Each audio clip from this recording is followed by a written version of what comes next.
Introvert, extrovert ഇതിനൊക്കെ കുറിച്ച് എല്ലാവരും സംസാരിക്കാറുണ്ട്.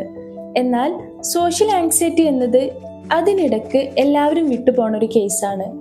ആക്ച്വലി ഇതൊരു മെൻ്റൽ ഹെൽത്ത് കണ്ടീഷനാണ്. ഈ പറയുന്ന സാധനം എൻ്റെ കൂടെപ്പിറപ്പുമാണ്. ചെറുപ്പം മുതലേ പലയിടത്തും ഞാൻ ഈ ഇഷ്യൂ കാരണം ചെറുതായി പോയിട്ടുണ്ട്. കംഫർട്ട് അല്ലാത്ത ആൾക്കാരോട് സംസാരിക്കുമ്പോൾ എൻ്റെ മുഖം ചുവക്കും, ഞാൻ വിയർക്കും, ചുണ്ട് വരണ്ടു പോകും, സ്കിന്നൊക്കെ ചൂടാവും.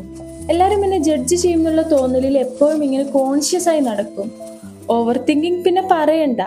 സ്കൂളിൽ പഠിക്കുന്ന സമയത്ത് ടീച്ചേഴ്സ് ക്വസ്റ്റ്യൻ ചോദിച്ചാൽ ആൻസർ അറിയുന്നതാണെങ്കിൽ കൂടിയും എഴുന്നേറ്റ് നിന്ന് പറയുമ്പോൾ തെറ്റിപ്പോകുന്ന അവസ്ഥ. തിയറി എക്സാംസിനൊക്കെ ഞാൻ ഒരു 60% ഓക്കെ ആയിരിക്കും.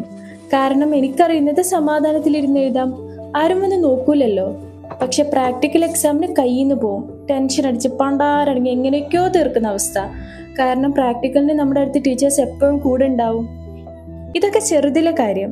എന്നിട്ട് വലുതായപ്പോൾ എൻ്റെ ഈ സ്വഭാവം മാറിയോ? എവിടെ? ബാക്കി നാളെ പറയാവേ. Stay tuned. Thank U.